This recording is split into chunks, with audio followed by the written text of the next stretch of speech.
Are you bringing that suffocating military control from the barracks into this house? We purposely didn't answer because we are sick and tired of you.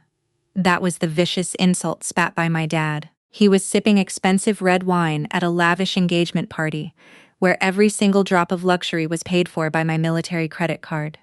Meanwhile, I, Marine Captain Madison Torres, had just stayed awake for 3 days straight, frantically making 14 phone calls in sheer panic, terrified that my family had been in a fatal accident. In exchange for that agonizing worry, my mom sneered at me with contempt, and my sister flat out told security to throw me out. An invisible bullet tore straight through my chest. The weakness died, making way for the cold, calculated mind of a soldier. My dad says I like to control things. Fine, I'll stop. The next morning, I smirked and made exactly 2 phone calls to completely obliterate their parasitic empire. The first call brought all their accounts down to 0, and the second call was to my military legal counsel.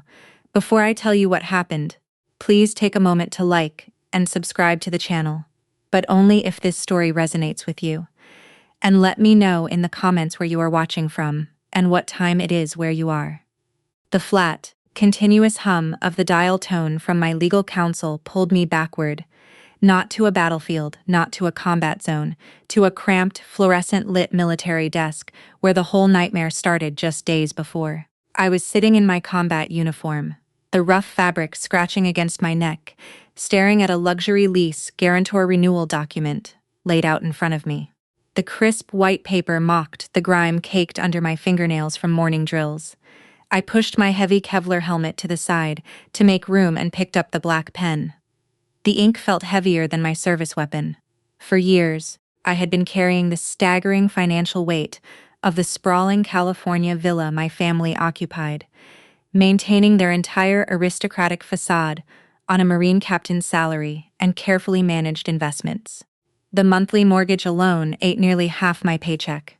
The utilities, the landscaping service, the homeowners association fees for the gated community, and the property taxes swallowed most of what remained. I had justified the endless bleeding of my own bank accounts driven by a deeply toxic pattern I learned as a child. When I was 9 years old, I handed my dad my entire birthday money, $42 in crumpled bills. He counted them slowly, folded them into his shirt pocket, and smiled at me for the first and only time that year. That single smile hardwired my developing brain into a devastating loop: provide enough, sacrifice enough, and maybe he would finally look at me with pride, instead of the cold, dismissive indifference he had shown me since childhood. I had built a fortress of credit lines around them, believing my utility would eventually earn me their unconditional love. I gripped the pen and pressed the tip to the guarantor line, preparing to once again bind myself to their debt. Every year, the same ritual. Every year I signed without question. The strict lease deadline was closing in fast. The management company had made it explicitly clear in a certified letter I received at my base mailbox.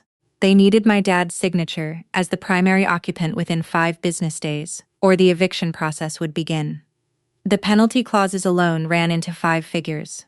I reached for the receiver on my desk. I dialed his number. The familiar digits burned into my muscle memory at this point. The line rang exactly half a time before dropping directly to voicemail. A harsh, immediate disconnect that echoed through my small office like a slap. I gripped the plastic receiver, forcing my voice into a calm, measured tone, masking the exhaustion bleeding into my bones. "Dad, it's Madison. I'm processing the paperwork for our villa's lease renewal. I urgently need your signature to keep the house. Call me back when you get this." I hung up slowly. There was no panic in my chest yet. Only the familiar dull throbbing ache of being placed squarely at the absolute bottom of his priority list. I told myself he was probably at the country club, sipping gin and tonics on a leather couch, or perhaps walking along the beach. I paid for too busy enjoying the lifestyle I funded to answer his phone. I pushed the paperwork to the corner of my desk and returned to my deployment reports, assuming the callback would come by evening.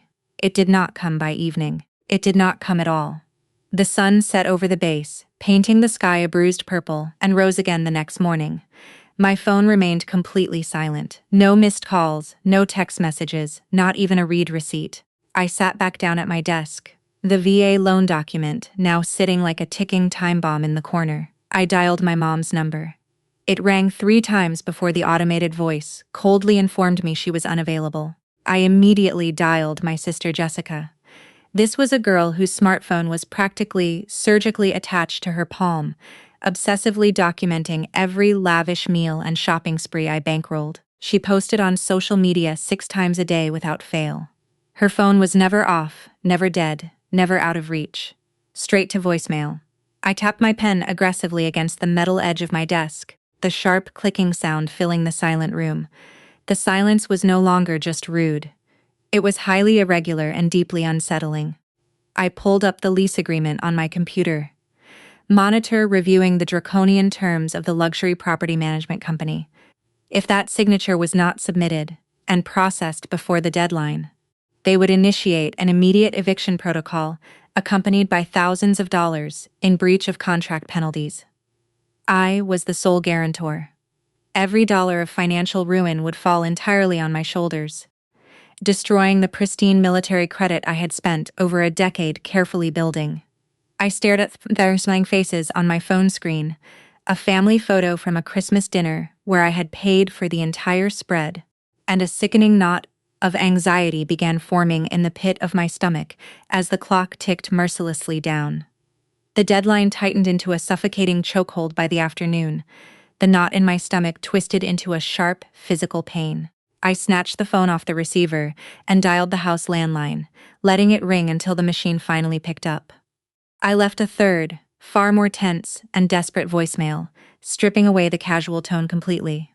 Guys, I really need to get in touch. The deadline to renew the villa is almost here. Call me back immediately. I slammed the phone down on the receiver so hard the plastic cracked. I stood up, pushing my heavy chair back, pacing the narrow confines of my office like a trapped animal. I checked my signal strength, full bars. I checked to ensure my phone bill was paid. It was. The impenetrable silence that followed stretched out endlessly, wrapping around my throat like a vice.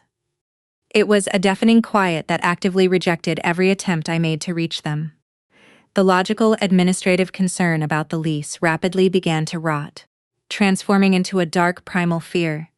My military training, conditioned to expect the worst-case scenarios in the absence of communication, began to hijack my rational thought process. I had lost a Marine in my second deployment, Corporal Danny Reeves. Our comms with his patrol unit went silent for 6 hours. When the rescue team finally reached the coordinates, they found the charred skeleton of his vehicle upside down in a ditch. The silence before that discovery had the exact same shape, the exact same suffocating weight. This silence was plunging me directly into the same psychological pit, leaving me completely blind to the cruel reality that my family was simply ignoring me. The silence morphed into a visceral, paralyzing terror over the next 72 hours. I sat on the edge of my bed in the dark, the blue glow of my smartphone illuminating my face as I punched in the numbers for the 14th time. Voicemail. The automated voice hit like a physical blow to the chest. My combat instincts backfired completely. In the military, a unit going dark for 24 hours means mass casualties. 48 hours means a confirmed loss. 72 hours means you stop looking for survivors and start recovering remains. I gripped the edge of the mattress until my knuckles turned a stark bone white. My breathing went shallow and rapid. My mind forced a horrific image into focus, a twisted, smoking pile of metal on the Pacific Coast Highway, flashing red and blue police lights illuminating dark cliffs, first responders pulling heavy black body bags from a burning wreck, the smell of gasoline and smoke filling my nostrils as clearly as if I were standing at the scene. I checked the California Highway Patrol dispatch logs online, my eyes scanning frantically for any reports of a fatal accident involving an SUV matching theirs. The lack of information did not comfort me. It only deepened the horrific void. I pressed the heel of my palm against my forehead, trying to physically crush the images out of my brain. But every passing hour of silence convinced me further that they were bleeding out somewhere on the side of the road. Unable to reach the phone I bought them, my panic took complete physical control of my body. I was pacing the living room floor with the frantic, heavy, uneven steps of a caged animal, my combat boots leaving dark scuff marks on the hardwood. Liam stepped into the kitchen, his brow furrowed with deep, quiet concern. He had snorts been watching me deteriorate for hours, silently tracking every erratic loop I made across the floorboards.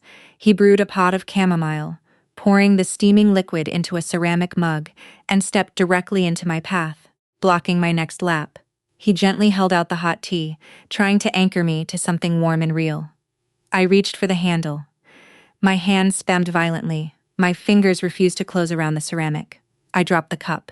It hit the hardwood floor and shattered explosively, sending jagged shards of porcelain and scalding, splashing against my boots and his bare feet.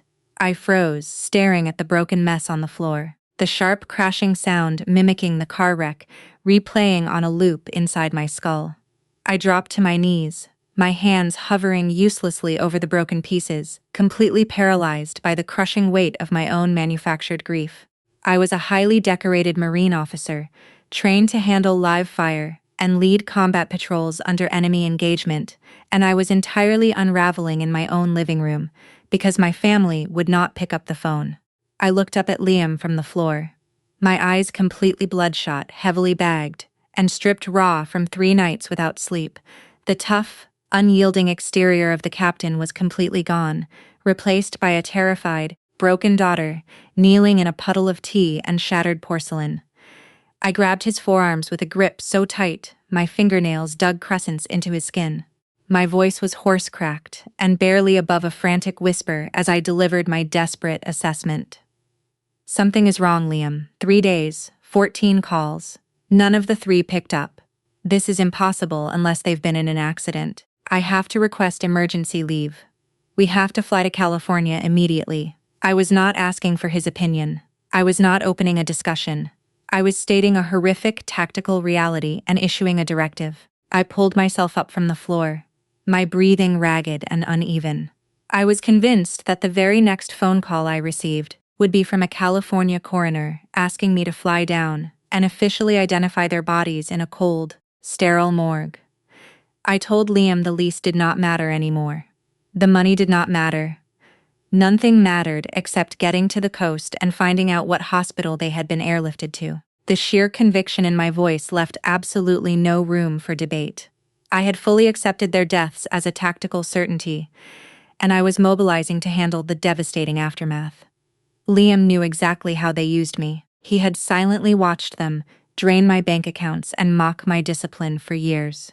He saw the toxic parasitic dynamic clearer than anyone. He had snorts bitten his tongue through countless Thanksgivings, where my dad never once thanked me for the spread on the table, through birthdays where Jessica opened gifts I paid for without acknowledging my name on the card. But looking at my entirely broken, trembling posture on the kitchen floor, he did not argue. He did not bring up their past selfishness, and he did not hesitate for a single second. He gently pried my fingers off his arms, kissed my forehead, and walked straight to the hall closet. He pulled out our heavy canvas travel bags and began methodically packing. I stumbled to the dining table, pulled out my military-issued laptop, and slammed the keys, submitting an emergency leave request directly to the base commander. I flagged it as a critical family emergency, bypassing the standard approval chains. Within 20 minutes, our bags were zipped. The car was loaded and we were speeding toward the local airport. I booked the first available red-eye flight to California, paying an exorbitant last-minute fare without a second thought. As we marched through the glaring fluorescent lights of the airport terminal, my chest felt hollowed out like someone had scooped out my ribs and left a cold, whistling cavity. We were marching headfirst into a storm, entirely unaware that the tragedy waiting for us was not a car crash, but a deliberate, malicious betrayal. The cabin pressure at cruising altitude made my chest feel like it was strapped in iron bands. I sat rigid in my cramped window seat, white-knuckling the plastic armrest until my joints ached. I stared blankly at the gray fabric of the seat back in front of me, entirely numb to the hum of the jet engines. Liam shifted in the narrow seat beside me, reaching over to rub slow, comforting circles on my rigid back. He leaned in close, keeping his voice low to avoid disturbing the sleeping passengers around us. "Calm down, honey. I'm sure everyone is fine. Maybe they went on a cruise and forgot their chargers."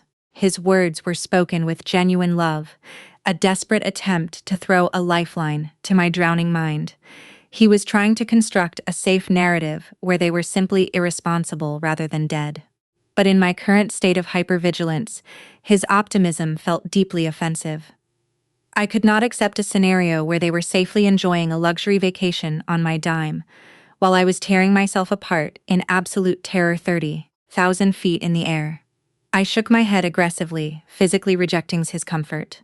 I turned to him with a grim, hollow stare, my jaw set so tight my teeth ground together audibly. "No, Liam. A soldier's intuition is never wrong. Something terrible has happened." I pulled my phone out of my pocket, fully aware we were at cruising altitude in airplane mode, solely to stare at the black, lifeless screen, willing a notification to appear through sheer force of desperation.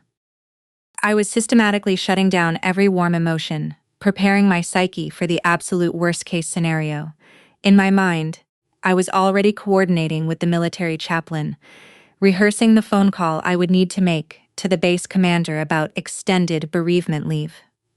I was mentally selecting my black formal dress uniform for their funerals, calculating the logistics of closing out their estate and paying off the remaining debts on the villa. I opened my phone gallery to a photo of the four of us at a Thanksgiving dinner 3 years ago.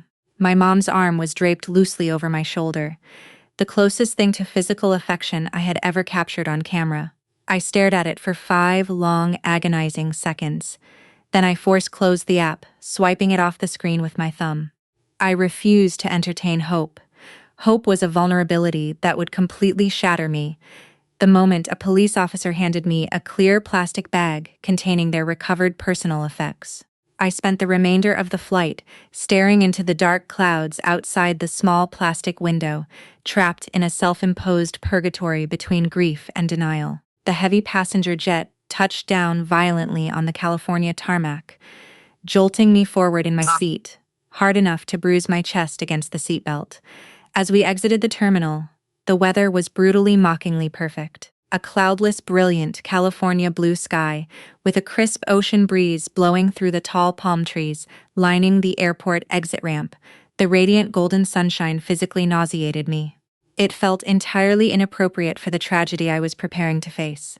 Liam handled the logistics without a word, silently grabbing the keys to a large black rental SUV from the counter.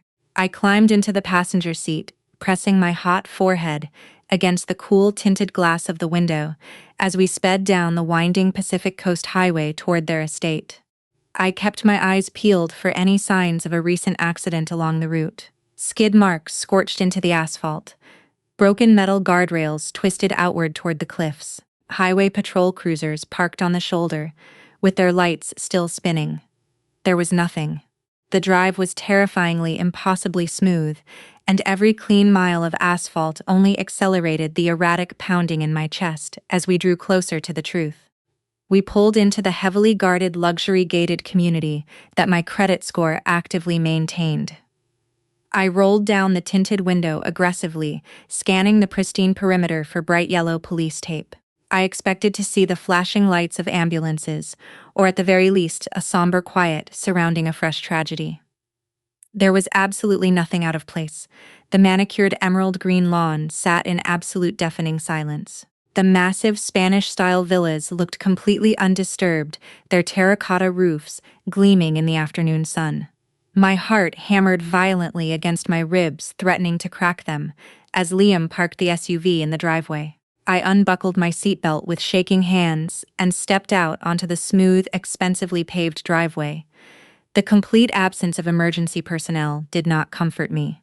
It only confused my highly tuned threat assessment radar. I stood frozen for a brief second, bracing my body for the worst. I took a deep, jagged breath of the salty air, entirely unprepared for the grotesque reality, waiting just behind that heavy oak door. I walked up the massive cobblestone driveway, practically leaning my entire body weight onto Liam's arm, just to stay upright. My legs felt like they were filled with wet sand. The silence of the affluent neighborhood was absolute, amplifying the erratic, panicked thudding of my heart against my ribs, until it was the only sound in the world. Then the silence broke. But not in the way my combat-trained mind had anticipated. It was not the sound of wailing sirens, screeching tires, or the sharp crack of breaking glass. It was heavy, rhythmic EDM party music. It was the roaring, aristocratic laughter of high society guests, and the crisp, unmistakable clinking of crystal champagne flutes echoing across the manicured lawn.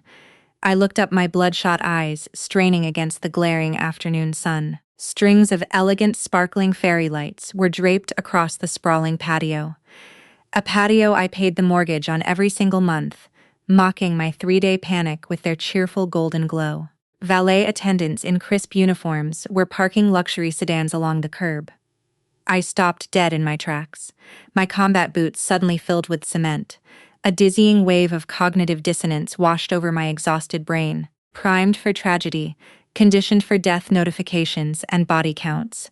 My mind violently rejected the festive champagne-soaked scene unfolding before my eyes. For a terrifying suspended second, I genuinely believed I was having a stress-induced psychotic break.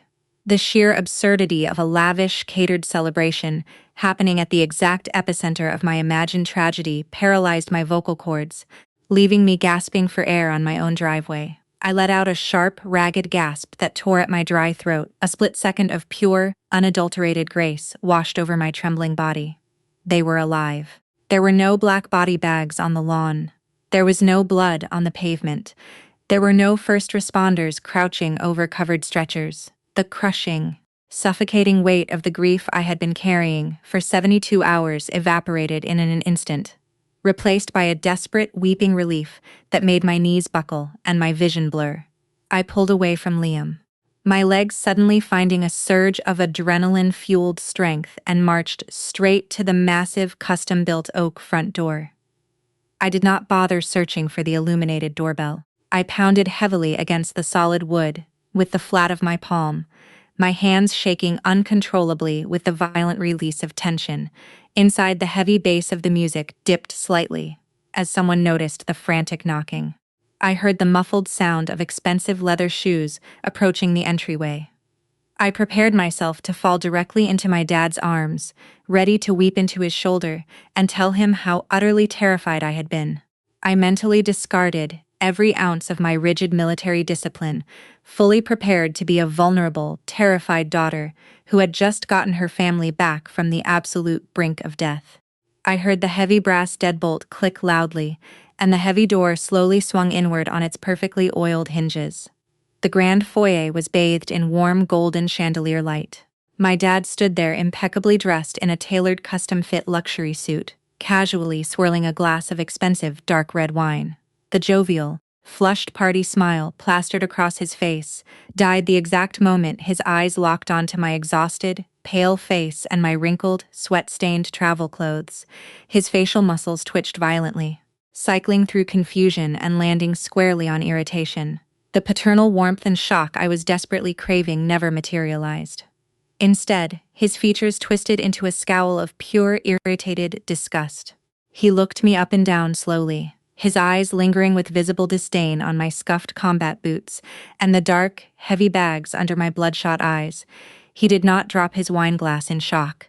He did not reach out to pull his terrified daughter into a comforting, relieved embrace. He simply tightened his grip on the crystal stemware, visibly, physically annoyed that my unkempt, desperate presence was ruining the flawless aesthetic of his high society gathering.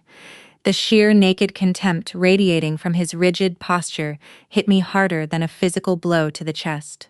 The weeping daughter inside me recoiled sharply, utterly confused and violently thrown off balance by the deeply hostile reception waiting at the end of a 3-day nightmare.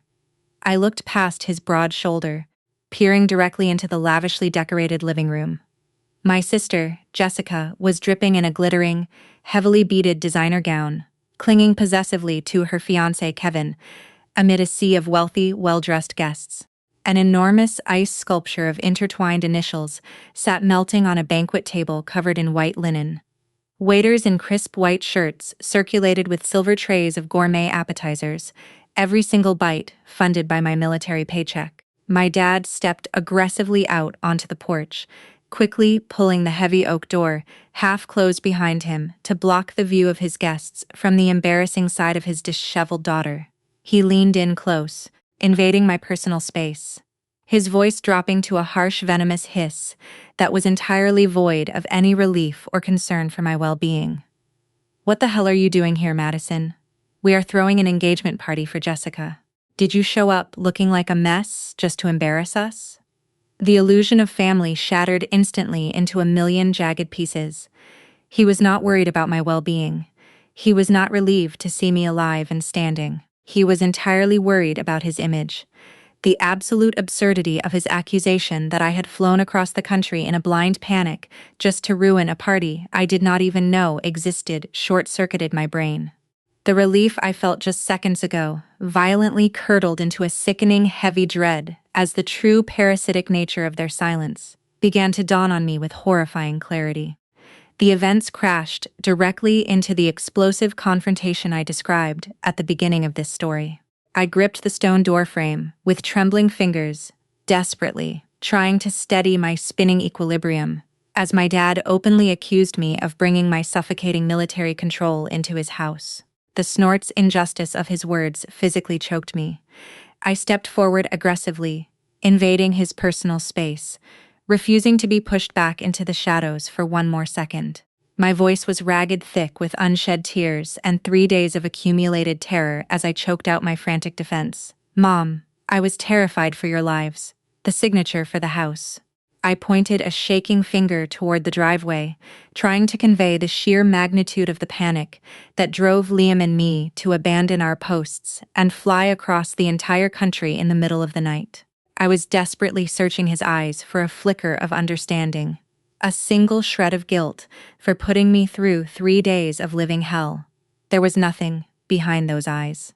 He simply took a leisurely sip of his expensive red wine, completely unbothered by my shattered state. The disconnect between my trauma and his absolute apathy created a high-pitched ringing sound in my ears, drowning out the muffled bass of the party music, still thumping behind the heavy oak door. The door swung open wider. My mom squeezed past my dad, stepping out onto the porch into the glaring afternoon sun. Her expensive designer heels clicked sharply against the stone tiles with each calculated step. She looked me up and down with exaggerated slowness, her narrowing eyes taking in every wrinkle on my uniform and every dark circle under my swollen eyes. She surveyed Liam's exhausted posture with equal contempt. Her gaze was utterly devoid of any maternal warmth, any flicker of concern, any trace of the mother I spent my whole life trying to please. She crossed her arms over her chest, lifted her chin high, and planted her feet in a posture of absolute aristocratic defiance. She did not ask if I was okay. She did not ask why I looked like I had not slept in days. Instead, she delivered the fatal relationship-ending blow proudly and unapologetically admitting the calculated psychological torture they had deliberately inflicted upon me. "We know you called. We purposely didn't answer. We want you to back off and stop controlling our lives. You think just because you pay a few bills, you have the right to make us report to you every single minute. We need our space.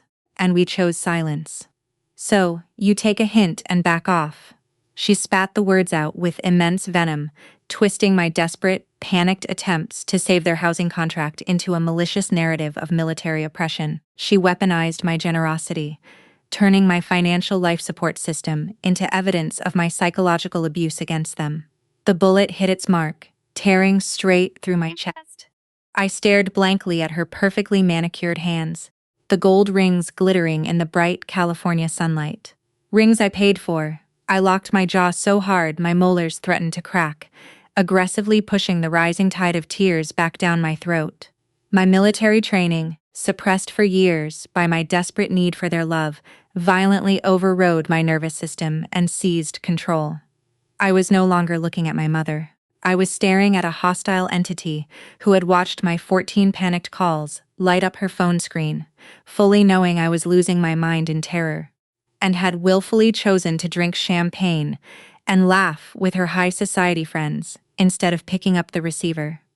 They were actively punishing me for keeping a luxury roof over their heads. They had engineered a 3-day psychological torture session simply because I had asked for a legally required signature to prevent their own eviction. I assessed the threat level of the people standing in front of me with cold, clinical precision. The gaslighting was absolute and deeply ingrained, rehearsed to perfection. They had entirely convinced themselves that my financial provision was a weapon of control, completely absolving themselves of every ounce of their parasitic reliance on my paycheck. The staggering, breathtaking entitlement of their logic permanently severed the last remaining thread of my familial guilt. It snapped clean like a wire under too much tension, and the two ends recoiled in opposite directions, never to reconnect. I slowly pulled my hand away from the stone doorframe. I squared my shoulders, locking my posture into rigid, unyielding military attention. The trembling in my hands ceased instantly, as if someone had flipped a switch in my nervous system. The frantic, weeping, desperate daughter, who had begged for their validation, flatlined on that porch. The heat of my panic turned into an absolute freezing block of ice in my chest. I stepped back, placing myself firmly shoulder to shoulder with Liam, aligning myself with the only true ally I had left in the entire world. I scanned my parents' flushed, annoyed faces, not as family members, but as hostile targets who had just openly declared war against their sole provider. I did not raise my voice to argue against their twisted logic. I did not demand an apology they would never mean. I simply observed their arrogance, cataloging their absolute lack of remorse with the cold detachment of an after-action report. They believed they had won the argument. They believed they had successfully established dominance over the person funding their entire existence. They were smiling. By killing the vulnerable daughter inside me, they had unwittingly awakened the cold, calculating Marine captain. And the captain does not negotiate with parasites. The captain eliminates the threat. Kevin, my sister's fiancé, stepped out onto the porch next, drawn by the commotion. A smug, self-satisfied grin was plastered across his tanned face. He looked Liam and me up and down with a sneering, arrogant contempt, his eyes mocking our wrinkled travel clothes and our obvious exhaustion. Despite the intense, suffocating hostility radiating from every direction, Liam maintained his absolute grace. He was a genuinely good man, an architect who built homes for families that actually appreciated them, and he refused to sink to their level of petty cruelty. He stepped in front of me, reaching into his jacket pocket with steady hands. He pulled out a small, worn velvet box, its corners softened by decades of careful handling, and popped it open with a soft click to reveal a string of beautiful aged pearls resting on faded silk. His grandmother had worn them on her wedding day in a small white church in Vermont, clasping them around her neck with weathered hands that smelled of lavender and baking flour. She had pressed the box into Liam's hands the week before she died, whispering that they belonged on the neck of family. Liam offered the box forward with a gentle conciliatory smile. We didn't know today was an engagement party, but, coincidentally, I brought along an antique pearl necklace, my grandmother's family heirloom. I was going to give it to Jessica. It was an incredibly vulnerable gesture, an olive branch extended across a burning bridge. He was offering a piece of his own family's sacred history to celebrate a sister-in-law who had never once shown him a single ounce of respect or gratitude. My mom scoffed violently, rolling her eyes toward the sky, as if personally offended by the very sight of the jewelry. She waved her hand, swatting at the air near the velvet box, as if waving away a foul smell drifting in from the street. "Oh, please, Liam, put that rusty antique away. Our guests are all California high society. Don't embarrass us further with that cheap country trash." Kevin eagerly jumped in, puffing his chest in his tailored tuxedo, and laughing loudly, thrilled to join the aristocratic slaughter of a defenseless man. "That's right," Kevin sneered, pointing a manicured finger directly at Liam's scuffed shoes. "Look at the two of you. You look exactly like beggars, asking for handouts. This party isn't for your class." The blinding, searing hypocrisy of a man who did not have a single honest dime to his own name, drinking champagne that my credit card purchased, wearing a tuxedo rented on an account I funded, calling my hard-working self-made husband a beggar. created a white-hot flash of fury behind my eyes so intense my vision tunneled.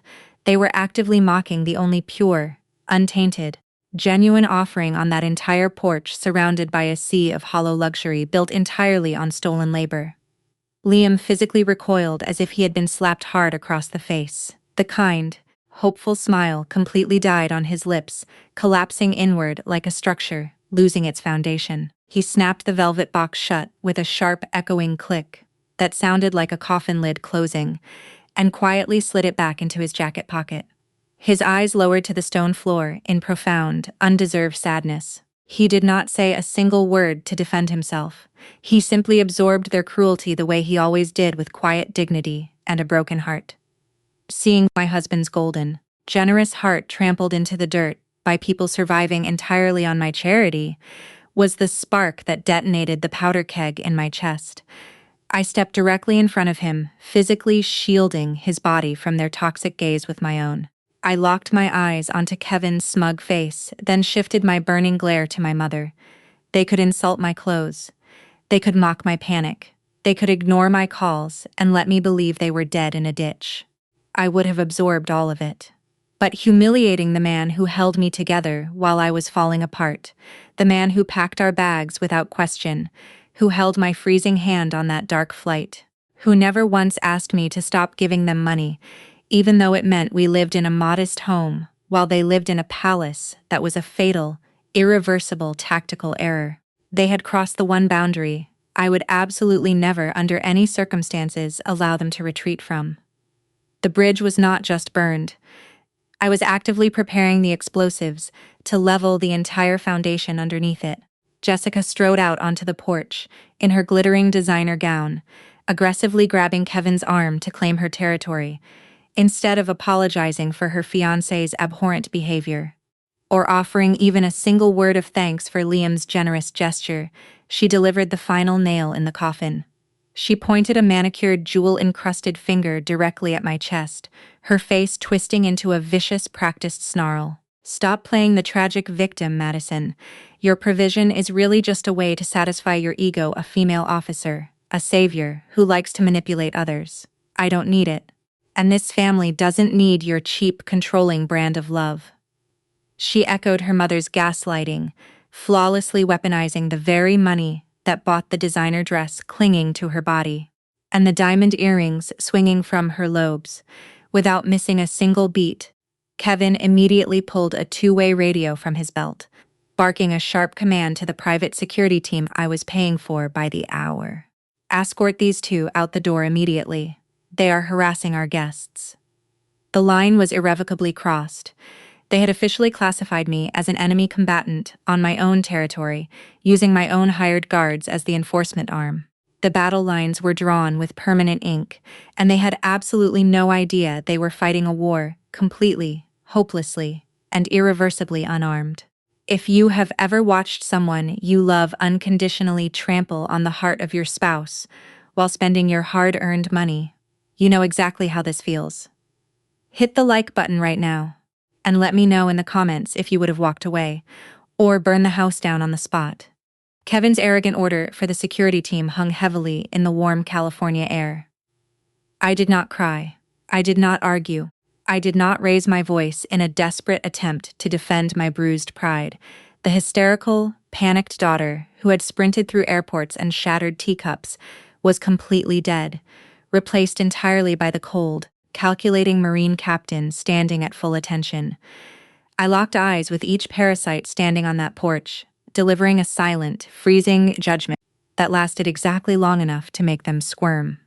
I stared at my dad's flushed, wine-stained face, my mom's dismissive, aristocratic sneer, Jessica's entitled, practiced glare.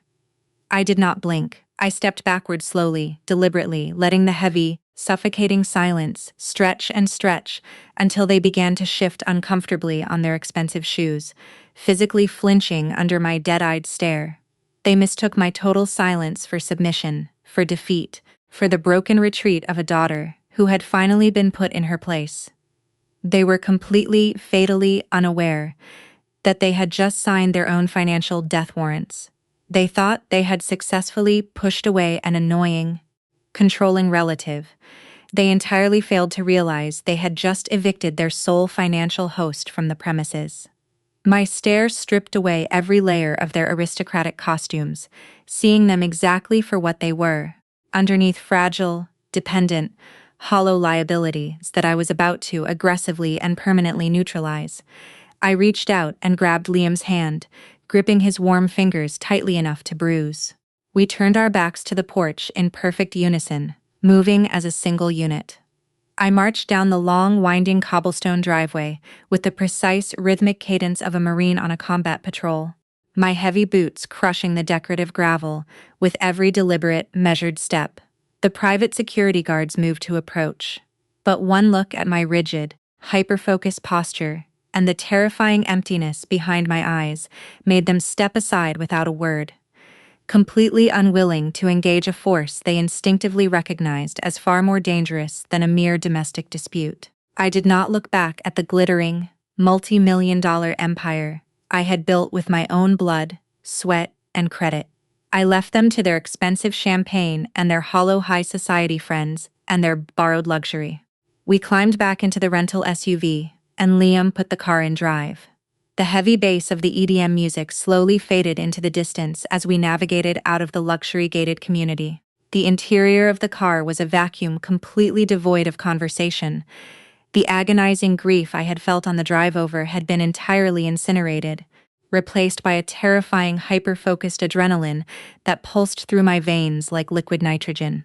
I was already operating in a completely different tactical reality. The daughter was dead. The captain was in command. We drove straight back to the airport and boarded the first available red-eye flight back to the military base. The airplane cabin was a sealed chamber of absolute impenetrable silence. Not a single tear fell from my eyes. The emotional well had run completely, permanently dry. I sat ramrod straight in my seat, my spine not touching the backrest, and my eyes fixed firmly on the darkness outside the small plastic window. Liam sat beside me, gently interlacing his warm fingers with my freezing ones, radiating silent, unshakable support. He did not ask me how I felt. He did not offer hollow platitudes about time healing all wounds. He understood the profound gravity of what had happened on that porch. He knew that my silence right now was deadlier, deeper, and far more dangerous than any scream I could have unleashed at their faces. The betrayal had fundamentally rewired my brain, permanently severing the biological instinct to protect my bloodline. As the jet engines roared, propelling us through the dark night sky back toward the base, I methodically locked away every fond childhood memory, every lingering ounce of guilt, and every desperate hope for their validation into an impenetrable steel vault in the deepest vault of my mind. I sealed it shut. I welded it closed. I buried the key. Halfway through the dark flight, I reached down and pulled the plastic airplane tray table into position, with a sharp click. I opened my military-issued laptop, the bright screen illuminating my hardened face in the dim cabin. Liam glanced over, but said nothing. He recognized the look. He had seen it before deployments. I opened a blank spreadsheet and started typing out a comprehensive inventory of every single financial lifeline tethered to my name. Target 1, the VA loan guarantee on the California villa. Target 2, the joint checking account routing my automatic monthly transfers to my dad's personal account. Target 3, the automatic utility bills drafting from my primary savings to keep their lights on and their pool heated. Target 4, the 2 luxury car leases co-signed under my credit profile. Target 5, my dad's auxiliary Visa card. Target 6, my mom's auxiliary MasterCard. Target 7, Jessica's limitless Black American Express, the one she had undoubtedly used to cater her lavish engagement party, down to the last champagne flute. I mapped out each target with surgical precision planning, a simultaneous synchronized strike across every single account and credit line. They wanted independence.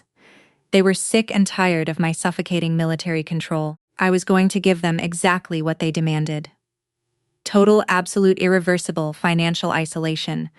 I reviewed the completed spreadsheet 3 times, ensuring there were absolutely no loopholes, no emergency funds left accessible, no overlooked automatic payment, and no possible way for them to leach a single dime from my accounts ever again. I closed the laptop with a sharp, definitive snap as the plane began its final descent. The financial execution plan, fully loaded and locked, ready for deployment at first light. The morning sun barely crested the horizon, casting long shadows across the concrete buildings of the military base. I had not slept a single minute, but my energy was boundless, fueled by pure cold tactical resolve. I was already sitting at my desk in full-pressed uniform, my combat boots laced tight, my hair pulled back in a severe regulation bun. I picked up the heavy receiver of my desk phone and dialed the direct line to Major Robert Hayes, my military legal counsel. He answered on the second ring with his standard clipped greeting. I bypassed the pleasantries entirely and issued cold, rapid-fire verbal directives directly into the mouthpiece with the precision of a fire mission. Revoke my financial guarantor status for the California property immediately. Freeze all auxiliary cards under Arthur, Margaret, and Jessica Torres. Zero out the transfer mandates. Major Hayes paused on the other end of the line, briefly sensing the absolute irreversible finality in my voice. But he was a seasoned JAG officer who had processed hundreds of these requests, and he knew better than to question a captain executing a legal right within regulation. He immediately initiated the bureaucratic machinery to revoke my guarantor status on the California property. I pulled the revocation forms from my printer tray, the paper still warm, and signed my name on every dotted line with a heavy, deliberate stroke of my black government issue pen. The legal anchor securing their multi-million-dollar lifestyle was officially permanently severed. I hung up the phone with a sharp clatter and turned my full attention to my dual monitors. I logged securely into my primary banking portal through the military's encrypted network, bringing up the master dashboard of my personal finances. With a few heavy, decisive keystrokes, I navigated to the auxiliary card management page. The interface displayed 3 active supplementary cards, each one a lifeline I had opened years ago out of guilt and obligation. I selected my dad's card, click, locked. I selected my mom's card, click, frozen. I selected Jessica's limitless black card, the one with the 6-figure credit limit that she had been burning through, like kindling at a bonfire, click, terminated. The finality of each click sent a small, sharp pulse of satisfaction through my fingertips. I navigated to the Scheduled Transfers tab. I manually deleted the massive automatic monthly stipends I had been routing to my dad's checking account for over a decade. The transfers designed to cover their exorbitant grocery bills, their country club memberships, their spa appointments, and their luxury lifestyle maintenance. I watched the pending balances instantly drop to zero, one by one, like vital signs flatlining on a heart monitor. Their financial oxygen was cut off completely without a single word of warning, leaving them entirely vulnerable to the crushing, suffocating weight of the lifestyle they could never afford on their own. The screen blinked once, confirming the changes had been saved permanently across the banking server. They were waking up right now in their massive villa, nursing their expensive champagne hangovers, adjusting their silk pillowcases, completely and blissfully unaware that every single bank account attached to my name had just flatlined. The fallout was instantaneous, brutal, and entirely without mercy. A few days later, Major Hayes forwarded me the official legal reports, and I read through them at my desk with a cup of black coffee steaming beside my keyboard. The carnage was total. Without my pristine military backing and high credit score shielding them from reality, the luxury villa management company moved rapidly and aggressively to protect their own assets. They served my parents with an immediate eviction notice delivered by a process server in a suit, slapping them with massive 5-figure breach of contract penalties for failing to secure a valid guarantor within the contractual window. Simultaneously, the accumulated credit debt from the lavish engagement party crashed down on their heads like a tidal wave. The caterers attempted to run the frozen auxiliary cards for their outstanding invoices and were declined. The florists attempted to collect and were declined. The event planners, the DJ service, and the valet company all attempted to process their payments, and every single transaction bounced, resulting in a cascade of humiliating high-profile payment declines rippling across the most exclusive vendor networks in town.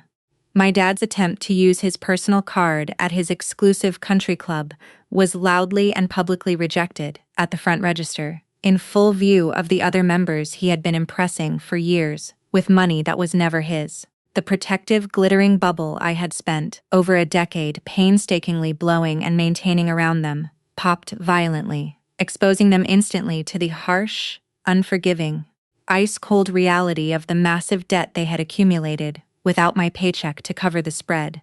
The emperor had no clothes and the entire town was watching. The ultimate irony arrived perfectly on schedule, as predictable as a ticking clock. The moment the black credit cards declined at the luxury boutiques and the brightly colored eviction notice was aggressively taped to the villa's heavy oak front door, the illusion of high society evaporated like morning fog under a hot sun. Kevin Blake, the arrogant, sneering trust fund heir, who had eagerly called my husband a beggar while drinking champagne I purchased, instantly realized the golden goose was not just sick, it was dead. Butchered. The moment he discovered that Jessica's seemingly limitless wealth was entirely a mirage, a carefully constructed hologram, funded exclusively by the sister he had just thrown off the porch like a stray dog, he panicked. His smug, aristocratic confidence shattered like the crystal flutes at the party. He canceled the engagement via a single cowardly text message, not even a phone call, just a few cold words on a screen. He packed his expensive leather bags and vanished into thin air within 24 hours, leaving my sister sobbing hysterically on the marble floor of a foyer in a house they were being legally forced to vacate within 30 days. The fake empire turned to ash in a matter of days. Their arrogance, their contempt, their aristocratic sneering, all of it built entirely on a foundation of my stolen labor, crumbled into dust the second the structural support was violently yanked away. I read the final brief from Major Hayes, closed the email with a single click, and took a long, deep sip of my black coffee. I felt nothing but the crisp, clean satisfaction of a perfectly executed mission.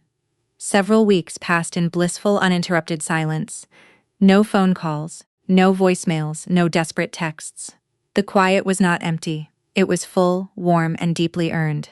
I was sitting on the wooden porch of my modest, well-kept off-base home on a quiet Sunday afternoon.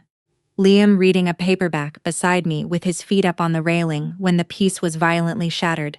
A beat-up, sputtering, rust-spotted economy rental car violently braked in my driveway, the bald tires squealing against the concrete.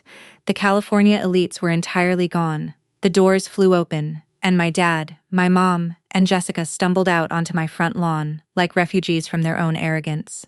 They were wearing wrinkled, ill-fitting, cheap clothes, purchased from a discount rack, their faces gaunt from weeks of stress and sleep deprivation.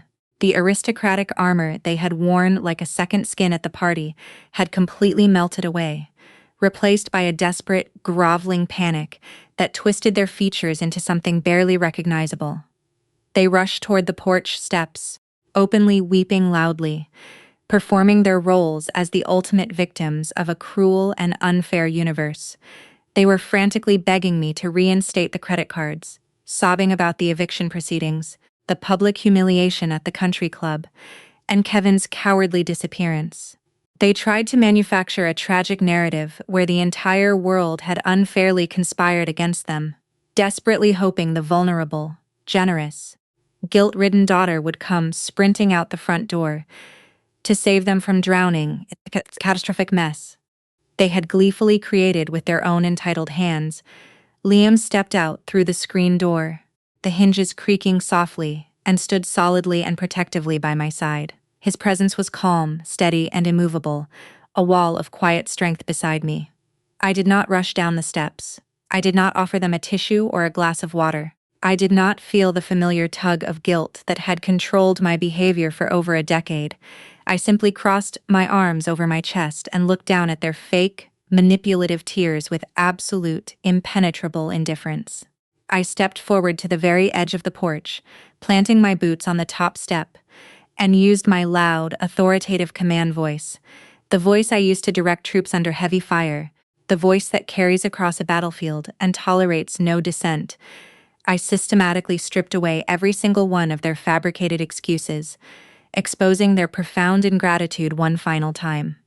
I did not raise my voice in anger. I did not scream or curse or cry. I stated the cold, hard, tactical facts of their parasitic existence with the clinical precision of a courtroom prosecutor presenting evidence. I reminded them of the 14 frantic phone calls they willfully ignored while sipping champagne. I reminded them of the 3 days I spent, convinced they were dead in a ditch on the Pacific Coast Highway. I reminded them of how they mocked Liam's grandmother's pearls and called them cheap country trash. I reminded them of Kevin sneering at my husband's shoes and calling him a beggar while wearing a rented tuxedo on my credit. I reminded them of their proud, venomous admission that they had purposely chosen silence to punish me for daring to ask for a legally required signature. I told them they had used security guards that I paid for to physically remove me from a house that I financed. I told them that every single word of their accusation, every claim of my controlling behavior, was delivered from inside a lifestyle that would not exist for a single day without my paycheck. I dismantled their victimhood, brick by brick, wall by wall, until there was nothing left but the naked, ugly foundation of their greed. They froze on the lawn, entirely paralyzed by the terrifying realization that the emotional buttons they had pressed for cash for over a decade had been permanently, irreversibly disconnected. My dad opened his mouth, desperately scrambling to fabricate one final rebuttal, his lips quivering as he tried to twist my logic and make me the villain once again. I did not wait to hear it. I did not give him the oxygen to speak. I took a single deliberate step backward, pulling Liam gently with me into the dim hallway. With one swift, incredibly violent, and absolutely definitive motion, I grabbed the heavy wooden door handle and slammed it shut right in their faces. The thud echoed loudly through the small house, rattling the picture frames on the walls and vibrating through the floorboards beneath my boots. I reached up and twisted the heavy deadbolt into place with both hands, the loud, metallic click permanently sealing them out of my universe. I ignored the frantic knocking that immediately erupted against the wood. I ignored the muffled sobbing and the desperate garbled pleas leaking through the door. I walked straight into the kitchen, poured myself a tall glass of cold water, and leaned against the counter. My heart rate was completely steady. My hands were perfectly still.